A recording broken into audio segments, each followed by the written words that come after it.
Hi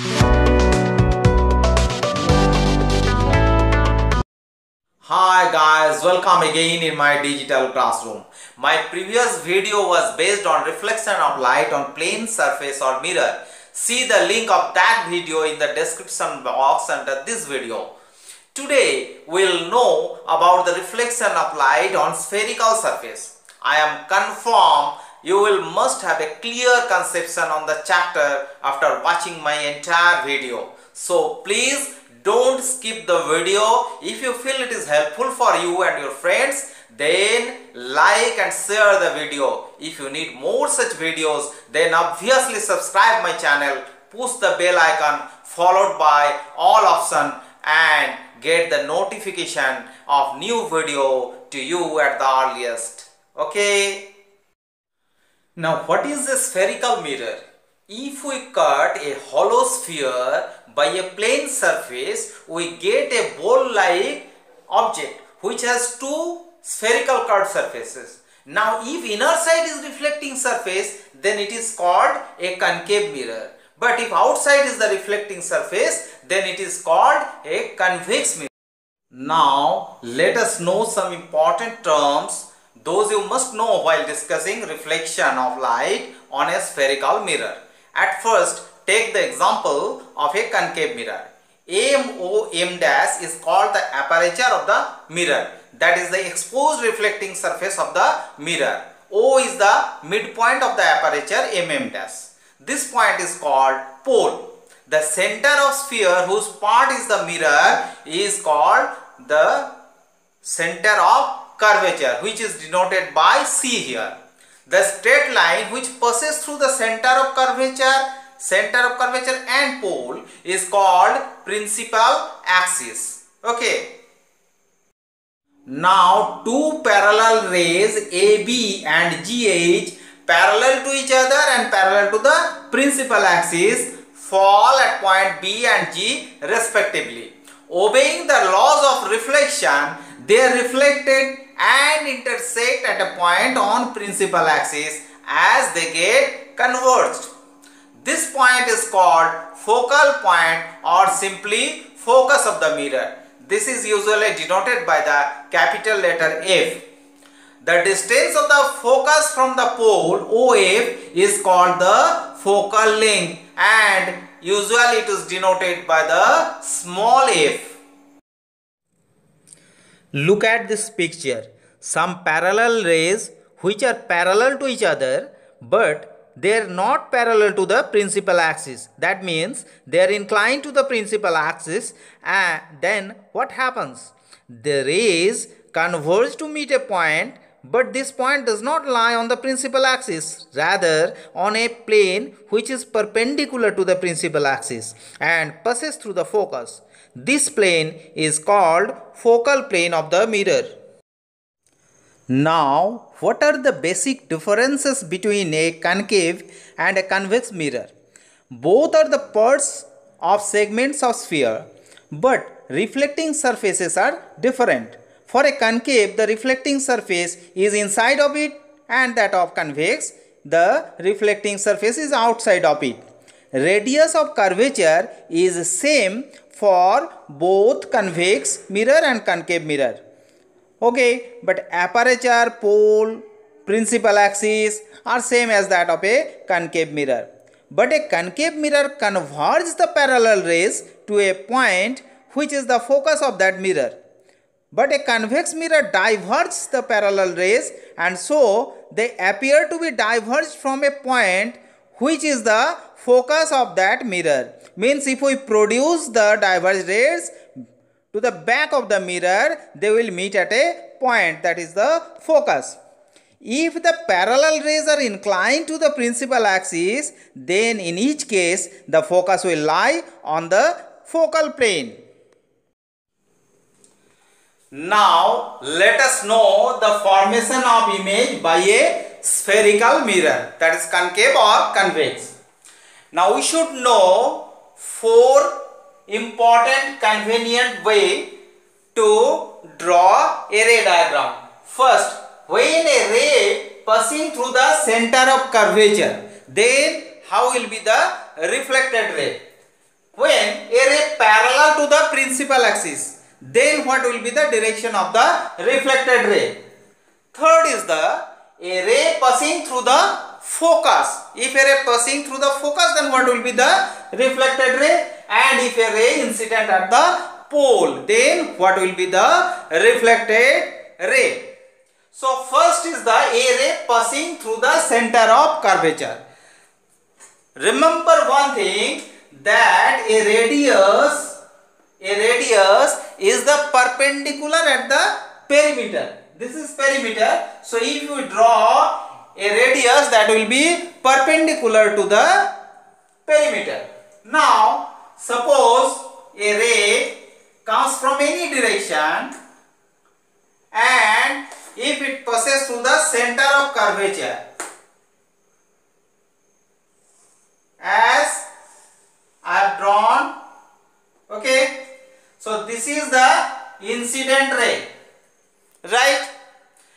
As it is perpendicular to this perimeter, the circumference of the circular arc, so the reflected ray will go back in the same direction, right? That will require for the construction of image. Now second is the a ray parallel to the principal axis. Suppose the ray comes likewise parallel to the principal axis. See, this ray is parallel to the principal axis. Okay, this ray is parallel to the principal axis. Then it will go through the focus.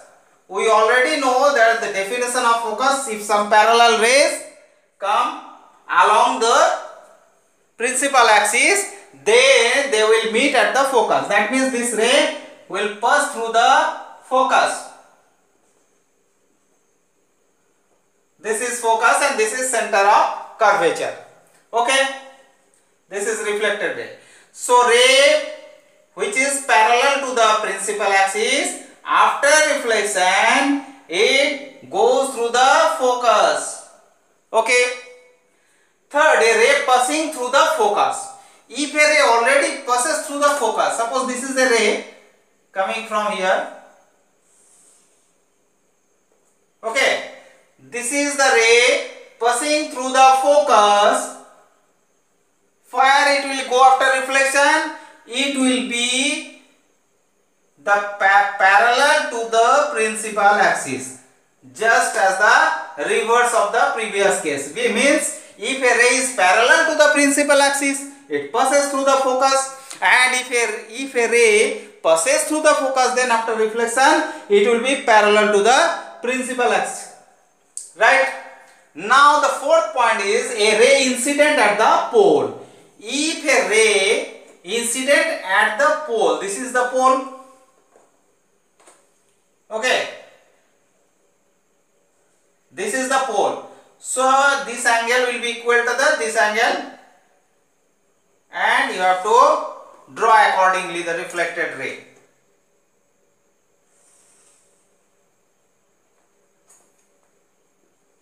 Got it? So a ray, just I am summarizing this, a ray passing through the center of curvature, this ray after reflection, this will go in the same but opposite direction. Okay, a ray parallel to the principal axis, this will pass through the focus after reflection. A ray passing through the focus, so this ray will be parallel after reflection, parallel to the principal axis after reflection. And if a ray is incident at the pole, then it will reflect in such a manner so that the incident angle, that means angle formed by the incident ray and the principal axis, will be equal to the angle of reflection. That means angle formed by the reflected ray with the principal axis. If it is 30 degree, it will also be 30 degree, right? One more thing, while drawing a sphere, spherical mirror, first draw a circle, okay, then put the center here, this is C, center, okay, and take the the midpoint of pole and center. This is focus. And then start to construct the ray diagram. Now this is a convex mirror. Okay, that means shining surface is outside the sphere. Now same thing, if a ray passing through the center of curvature, if a ray passes through the center of curvature, likewise, same thing like the concave mirror, means if ray goes towards the center of curvature, but actually center of curvature is back of the behind of the mirror, so it does not pass through the center of curvature, but if it goes towards center of curvature, then it will reflect back to the opposite direction along the same path. Okay. Now a ray parallel to the principal axis, same thing, if a ray comes parallel to the principal axis, right, this is parallel to the principal axis, then that will go through the focus. Here it cannot go through the focus, but you just draw the line as it goes to the focus, as it appears to be reflected from the focus, it comes from the focus. Okay, if you join this line, it will be towards focus.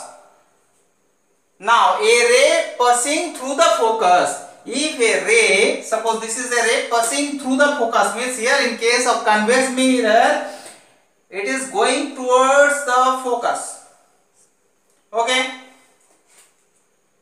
it is going towards the focus. Then after reflection, it will be parallel to the principal axis. Okay, and in case of fourth point, a ray incident at the pole, if a ray incident at the pole, so this angle is the incident angle, it will reflect back in such a manner that the angle of incident should be equal to the angle of reflection.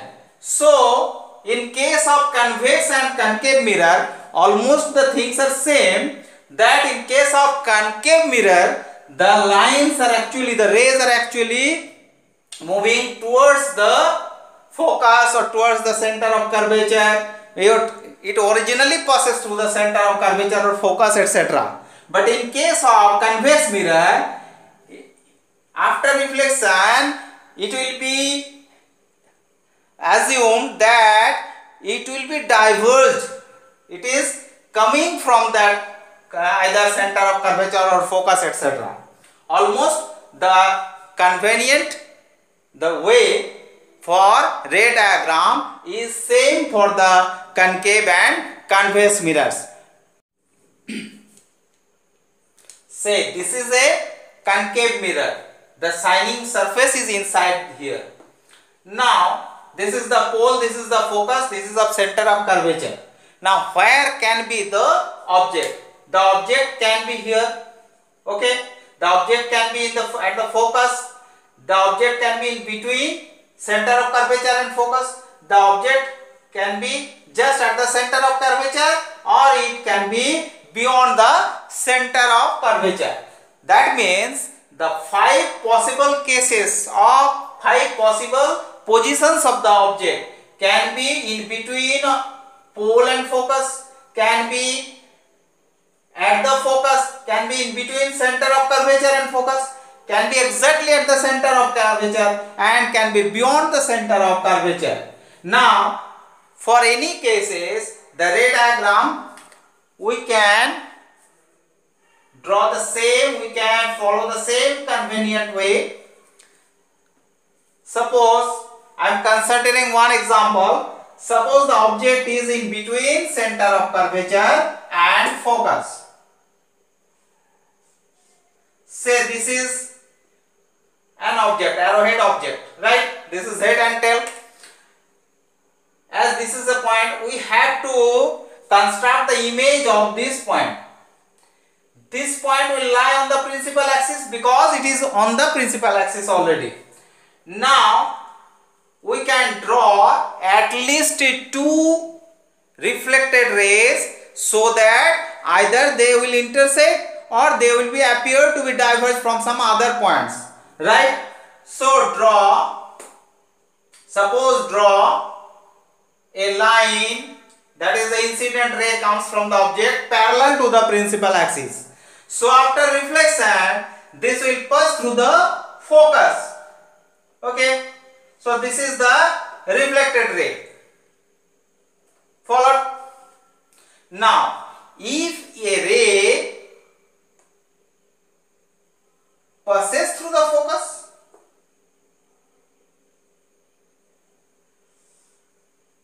this ray passes through the focus, then it will be parallel to the principal axis after reflection. So this is the reflected ray. This is incident ray and this is reflected ray. Now both reflected rays intersect here. So this point is the image of the head of that object. That means if the object is AB, then this is A dash, and if you draw a perpendicular here, you will get the point B dash. So method is nothing. You have to draw two rays, at least two rays. As I have already discussed the four convenient ways, four convenient rays, either a ray parallel to the principal axis, or ray passing through the focus, or a ray passing through the center of curvature, or if ray incidents at the pole, then the reflected ray, draw the reflected ray, and if reflected rays meet at a point, that point will be the focus of the object, right? But in case of divergent, if both the rays do not intersect at any point, then produce the rays behind the mirror if it is required, then you will get the image. Consider a convex mirror now. See, for a convex mirror, if this is center of curvature and this is focus, then take the same distance. If it is 2 cm, so after 2 cm from the pole, write the another focus, write down F dash, and similarly center of curvature means OC is the radius of curvature. So OC dash is the same distance like center of curvature. So the object can be here between pole and focus, right? Between focus and center of curvature, beyond the center curvature, or the object can be just at the focus or just at the center of curvature. So take any example. Suppose the object is beyond the center of curvature, right? This is the object A, B. Now what will be the point image of the point A? Okay, so draw any two rays, as we have mentioned that four convenient rays. Suppose this is a ray parallel to the principal axis. So as we already have learned that this ray after reflection, this ray will go such a way so that it appears to be diverged from this focus. Okay, that means this is the reflected ray. Now another ray. Suppose this ray goes towards the center of curvature. So put the scale in such a way that the point and the center of curvature lies on the edge of the scale or ruler. Now this is the reflected ray. Okay, this is the incident ray. The reflected ray will go in the same direction. Okay,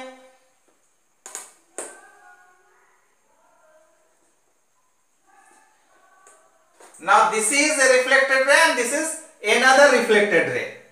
If we produce both reflected ray, we see that they appear to be diverged from here. That means they intersect at the back of the mirror or behind the mirror. So this is the image of the point A. This is A dash, and if you draw a perpendicular here, this will be B dash. So A dash B dash is the image of the AB, object AB. Thus we can construct image of any position for any spherical mirror. Okay, the method is almost same. You can draw the incident ray as I have discussed, the four convenient rays, like the ray parallel to the principal axis or towards the focus or towards the center of curvature or at the pole. Okay,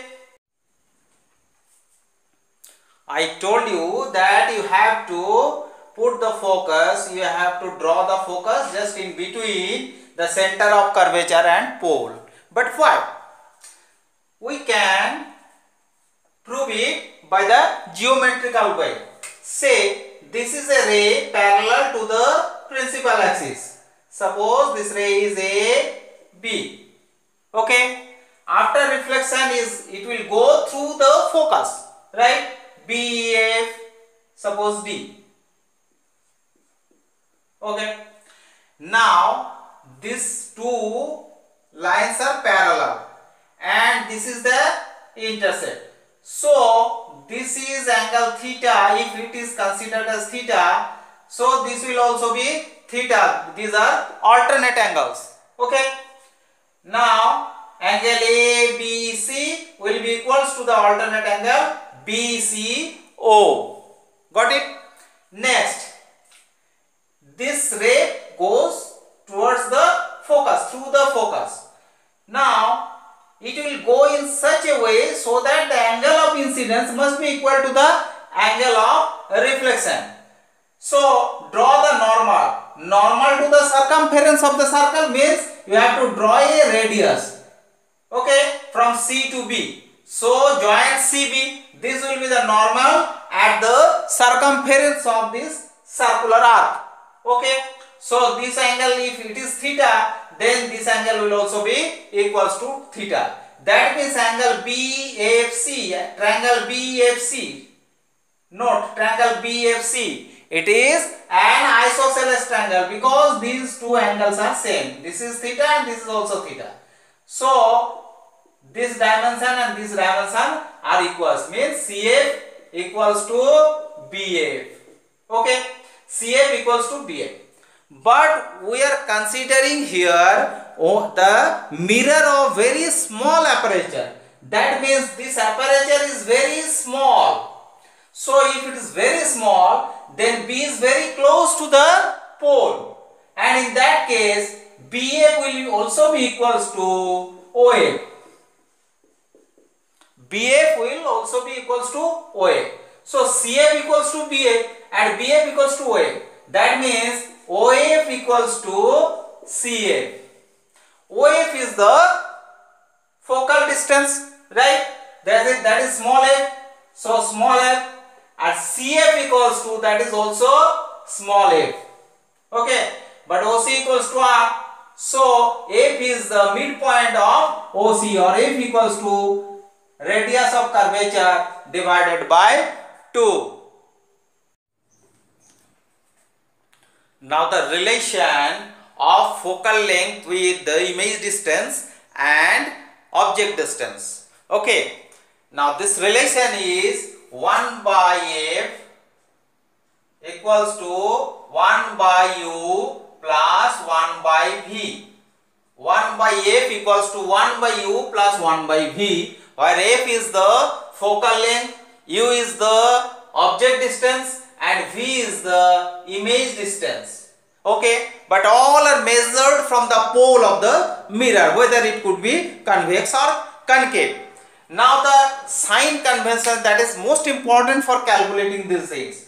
Now this sign convention is just put a reference frame on the mirror such that the origin of the reference frame must be the pole of the mirror. Okay, as shown in the figure. So this is pole of the mirror for the concave mirror. So draw a Cartesian two-dimensional reference frame. This side is positive, this side is negative, this side is positive, and this side of negative. This is suppose object. So light comes from left to right. Okay. Here also light comes from left to right. Now the important convention is that if we measure the distance which go along the direction of light, then it should be taken as positive. But if you measure the distance opposite to the motion of the light, then it is considered as negative. That means this object distance is u from the pole. This is u, right? If it is 4 centimeter, then we are going against the travel of light. Light is going in this direction, but we are measuring from here pole. So we are going against the direction of light. So u should be taken as negative. Here also same thing, u should be taken as negative. So u will be taken as negative for the both cases. But v, if v means object, means image is formed behind the mirror, then v is taken as positive. But if v is taken, v will be taken negative if we have to measure the image distance against the movement of or motion or direction of light. Okay, this is the important sign convention. So we have to put the value of a, u or v accordingly, whether positive or negative. We can have the, suppose u is 4 centimeter. So u will be negative for both the cases, but v can be positive or negative, or f also can be positive or negative according to this sign convention. Remember that the Cartesian reference frame can be applied here for calculating 1 by f equals to 1 by u plus 1 by v. By using this formula, we can calculate f, u or v, whatever can be calculated among 3. The 2 will be given and 1 has to be calculated. Then put the value and find out the unknown value of f or u or v. Right? Now, another important formula is the magnification formula. Magnification means the image can be enlarged than the object or can be diminished, means shorter than the object. So magnification, if it is taken as m, magnification equals to length or height in this direction, length or height, length of image upon length of object. Followed? Or this also can be proved, length of image by length of object, or length of image can be the distance of the image, distance of the image obviously from the pole, obviously from the pole, distance of the image by distance of the object. But remember that magnification can be negative also, can be positive also. Okay, so accordingly you have to put the value of positive or negative. If top and bottom both are negative, then the magnification will be found out as positive.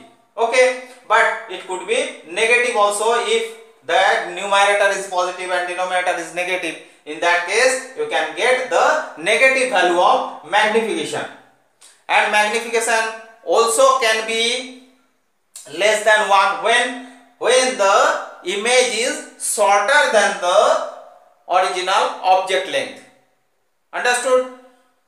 As we see, in case of a concave mirror, we get enlarged or magnified image and it converge the rays into a point. So concave mirrors are used as saving mirrors or head mirrors or ophthalmoscope or astronomical telescope, sometimes for headlights or solar ovens, right? But whereas a convex mirror diverges the rays, so it can be used as the reflector in street lamp or mirror viewfinder of a car, etc. So friends, I have tried to give you concept on this chapter. Considering the length of the video and considering the board syllabi of 9th and 10th, I restrict my videos. But I will be happy if you wish to go beyond your syllabi. So, waiting for your valuable comments. Thank you very much.